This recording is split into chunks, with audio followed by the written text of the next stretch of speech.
स्वागत है आप सभी का एजुकेशन के 98 यूट्यूब चैनल के ऊपर। फ्रेंड्स, अगर आपने अभी तक हमारे यूट्यूब चैनल को सब्सक्राइब नहीं किया है तो सब्सक्राइब कर लें और बेल आइकन को ऑल प्रेस जरूर करें। आने वाले ऐसी एजुकेशन वीडियो आप तक सबसे पहले पहुंचे। और आज का क्लास पसंद आए तो वीडियो को लाइक करें, अपने दोस्तों के पास शेयर करें और नीचे कमेंट कर जरूर बताएं कि आज का क्लास कैसा रहा।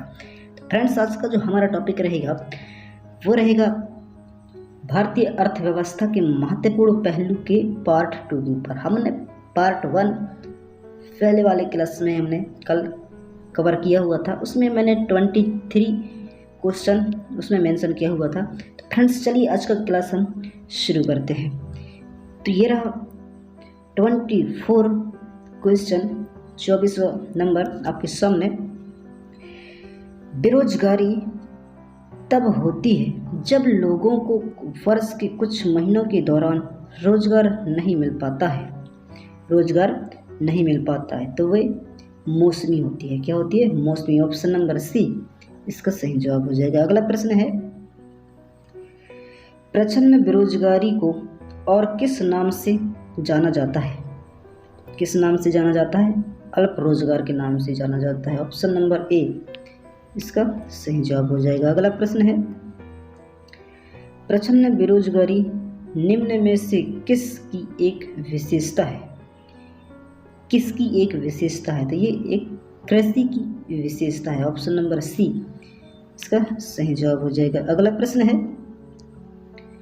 वर्ष के अधिकांश हिस्से में बेरोजगार रहने वाले व्यक्तियों की संख्या को कहा जाता है। क्या कहा जाता है? तो ये सामान्य स्थिति बेरोजगारी कहा जाता है। ऑप्शन नंबर ए इसका सही जवाब हो जाएगा। अगला प्रश्न है, निम्नांकित में से कौन भारत में गरीबी रेखा का निर्धारण करता है? गरीबी रेखा का निर्धारण करता है कौन करता है? वो नीति आयोग करता है। ऑप्शन नंबर डी इसका सही जवाब हो जाएगा। अगला प्रश्न है, अल्प विकसित देशों में गरीबी का मुख्य कारण है।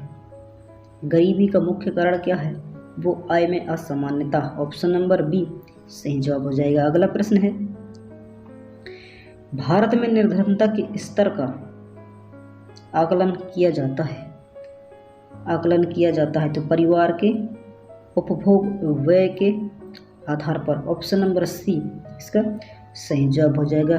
अगला प्रश्न है, मुख्यतः गरीबी उन्मूलन हेतु निम्नलिखित में से किस प्रधानमंत्री ने मूल रूप से 20 सूत्रीय कार्यक्रम प्रारंभ किया था? किसने प्रारंभ किया था? तो वो किया था इंदिरा गांधी ने। ऑप्शन नंबर डी इसका सही जवाब हो जाएगा। अगला प्रश्न है,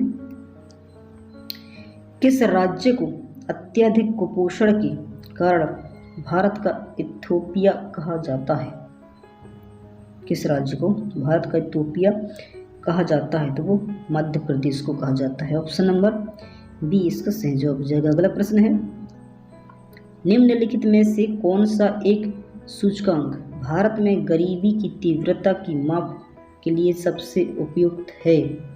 सबसे उपयुक्त है तो वो है बहुआयामी गरीबी सूचकांक। ऑप्शन नंबर डी इसका सही जवाब हो जाएगा। अगला प्रश्न है, निम्न में से कौन सा कार्यक्रम ग्रामीण भारत में गरीबी दूर करने हेतु था? गरीबी दूर करने हेतु था। इनमें से सभी ये चारों ऑप्शन है गाइस।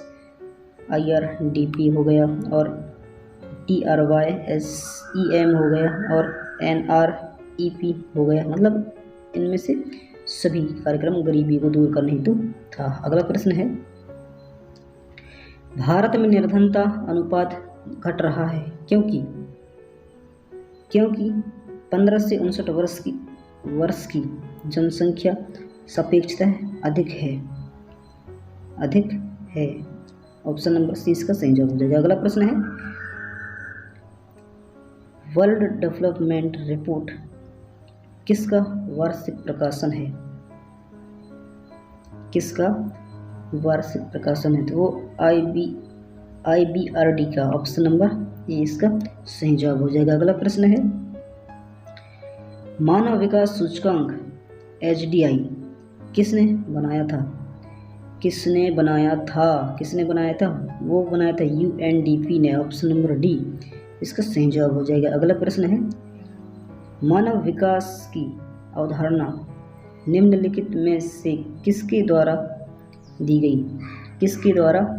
गई?